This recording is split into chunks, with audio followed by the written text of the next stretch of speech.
Michael, it's taken us 65 laps to get to it, but the Aaron's lucky dog now goes to Brandon Nupp. And we are back underway. I would have guessed at least over/under on 9 lucky dogs tonight. And it took us to 3/4 of the way through to get one. Well, we've had enough caution flags to have several lucky dogs, but nobody was a lap down. Isn't that weird? Jack Sprague out in front of the field. A lot of the trucks, when they came in, all topped off with fuel and changed 4 tires. Ray, what's going on with the tire situation? Well, Rick, I think it's going to be a crew chief's nightmare here coming up. We've got plenty of fuel in all these trucks to make it the distance of this race, but everybody's got a fresh set of stickers sitting down here in the pit area. What do you guys do? I know it depends on when that next caution comes out, but a lot of these guys thinking you got to hold that track position tonight and not come back down for those fresh stickers. Remember, Ray, it sounds like they have enough fuel to get to the end, but if we have a green-white checker here, this race could be extended 3 or 4 or 5 laps, and we're talking 2.5 miles per lap, so they may not have quite enough insurance. Now, is that the 50 truck out front bringing his teammate of Eric Darnell actually to the lead? Eric Darnell will lead at Daytona if he's able to hold on to this position. His teammate, Carl Edwards, who is currently quite a few laps down. Carl currently 17 laps down after the transmission problems to start the race. What a great rookie year Eric Darnell had last year. He finished 6th in this race, really helped Mark Martin win this race last year. He finished 2nd last year at Memphis. Great rookie season. I think he will win a race this year. Wow, he's in a great truck, and that's a good call, Phil. And right now, we're finally seeing a couple of Chevys working their way to the front. It's taken all night, but right now Hornaday's up to 3rd, Brendan's riding 5th. Brendan's hung up in the middle. That's Rick Crawford, the 14 Power Stroke diesel Ford on the outside. Ted Musgrave, the 9, right behind him, the Team ASC Toyota. It's the Silverado HD 250, and Hornaday's going to try to spice things up a little bit for the Chevy crowd. There he sits, riding in the 3rd spot. That's the Conway Toyota right there of Jack Sprague, our pole sitter, right in front of him. Remember, we have Carl Edwards in the 50 truck out front. He is 17 laps down, but he is leading this field around, and he's got his teammate Eric Darnell right behind him, who's actually leading the race. He's doing a pretty good job of leading his teammate around this 2.5 mile super speedway. Now, Jack Sprague probably isn't going to sit for this very long because Jack really enjoyed leading the field around here. Looked like his truck even handled better. But here comes Travis Quapple on the outside. Man, of Ron Hornaday, and he looked like he got shot out of a cannon. What kind of power move was that? When did they invent a cannon? Right after the I don't know. Let's go down to Ray. Maybe he knows, right? Well, I don't have the answer to that, but I do know these guys went back and worked on this 33 truck after they came here in testing. Hornaday was not happy at all with the way his truck handled, but he said he couldn't believe the magic that Rick Wren did on that truck when they brought it back and got it on the racetrack the other day. Hornaday was very happy. He says this set of tires feels a little bit choppy right now, and he feels like the truck is dancing around more than usual. We'll see how the 33 continues on the racetrack. Adam?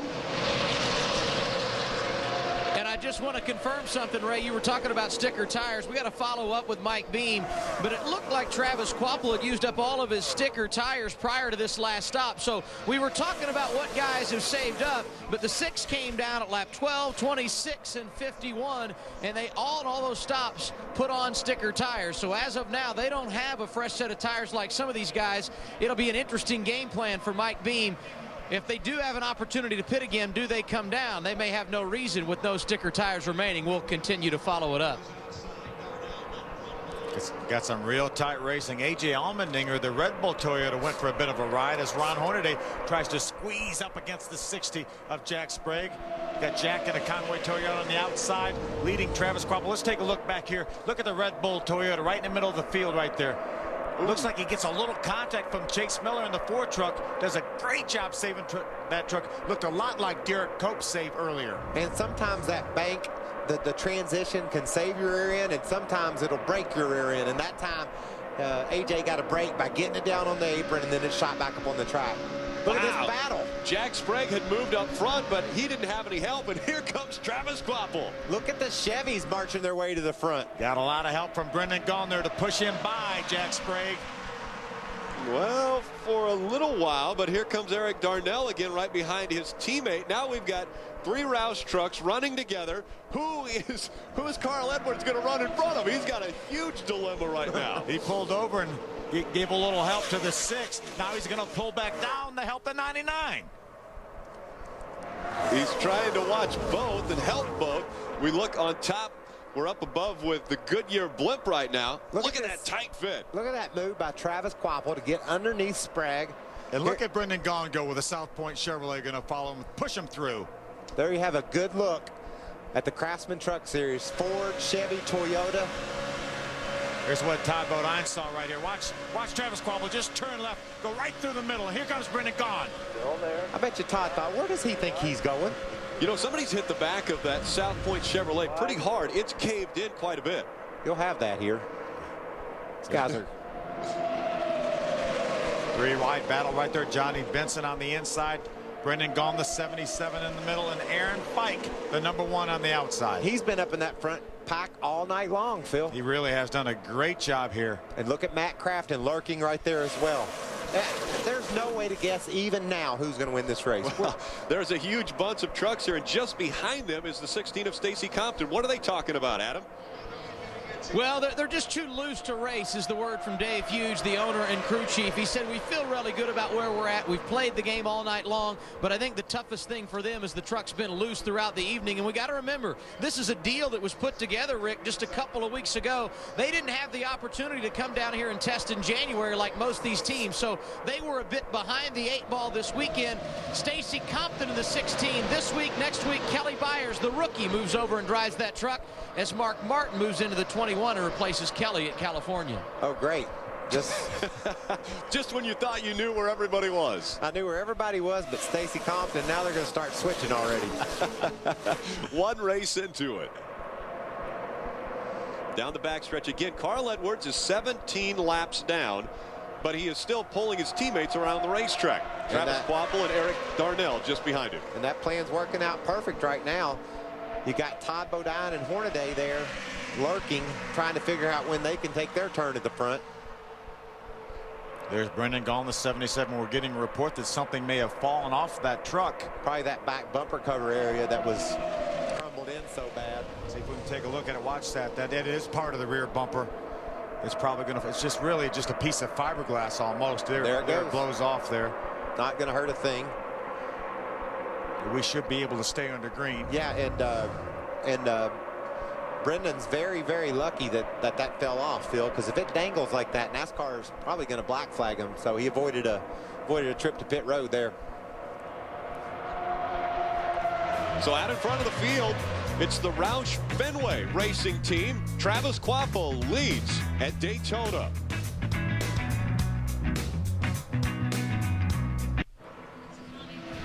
Welcome back to Daytona International Speedway. The Chevy Silverado HD 250 continues. We've completed 77 laps on lap 78, meaning we've just got a few to go, 23 to be exact, and it is still out in front. Travis Quapple, when we went away, he was in front. Now Todd Bodine moves to the outside of Eric Darnell, challenging him for second. They know they have to do something to break up this Roush trio. Yeah, they're tired of looking at that. Those guys are getting too comfortable with running 1, 2, 3 up front there. And these guys are saying, okay, we've got to mess this up. We got to put something else into the mix. What's Todd Bodine saying, Adam? But Todd Bodine having a great deal of success on the racetrack, and his spotter just came over the radio. That's Stevie Reeves. He also spots for Jimmy Johnson. They've been successful here before. And he said the 60 will go with you, and the 23 will come as well. And it's worth mentioning the 23 at this point. You may remember that last pit stop at 63. Johnny Benson had some problems, dropped back to 17th. He's rallied into the top 5.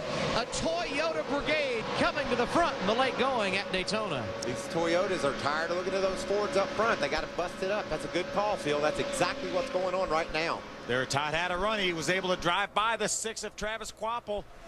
Jack Sprague's going to stay with him. I saw these two drivers talking, Todd Bodine and Jack Sprague were talking before the race. He said, we have to do something together to beat these Fords. And there they go. Todd Bodine's up beside Carl Edwards. Carl's the wild card. He doesn't have anything to lose. He just wants to help his guys. And he stays right in front of the 6 of Travis Quapple. Whoa! Very close for Jack Sprague.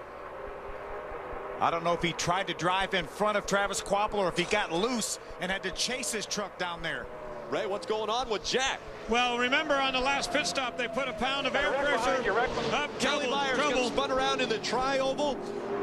Getting caught up in that as well. The 8 of Blake Bjorklund. Yeah, Mike Bliss got a piece of that in the 40 truck also. Mike got enough of that where I think it's going to hurt his truck. Kelly was doing a great job running right up there in that front pack. Blake hit him a ton. Yeah, Blake Bjorklund was also up in that front pack. Doing a great job. A lot of damage to that BlueOx.com Chevrolet. Just as we were talking about the amazing save by Jack Sprague up toward the front of the pack, this was taking place at the back of the pack. Kelly Byers and the 8 of Blake Bjorklund getting into each other and into the wall. Everyone, Kelly did a fantastic job, buddy. That's John Monson, his crew chief. Here's a look of it. There's the 21 right there. That blue truck on the outside. Oh, wow. Looked like AJ thought about getting up in line, and it looked like Kelly thought about coming down at the same time. Yeah, it looked like AJ really drove up the hill quite a bit there. Let's see if we can take another look at it.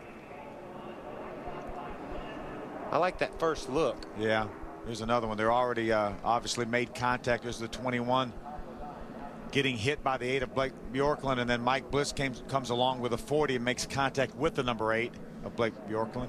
It'll be interesting to see. Phil, check out the 21. He's coming off the wall, going lower, and there's another view from on top of the grandstands, again already in progress. And the 00 decides to come off the bottom to go up. Yeah.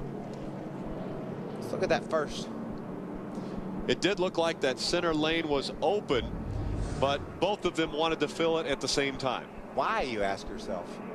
I was going to ask you that, actually. The Tethers did a great job of holding the hood of the 21 of Kelly Myers on. You see the two meeting in the middle, and this brings out our 6th caution of the night from Daytona.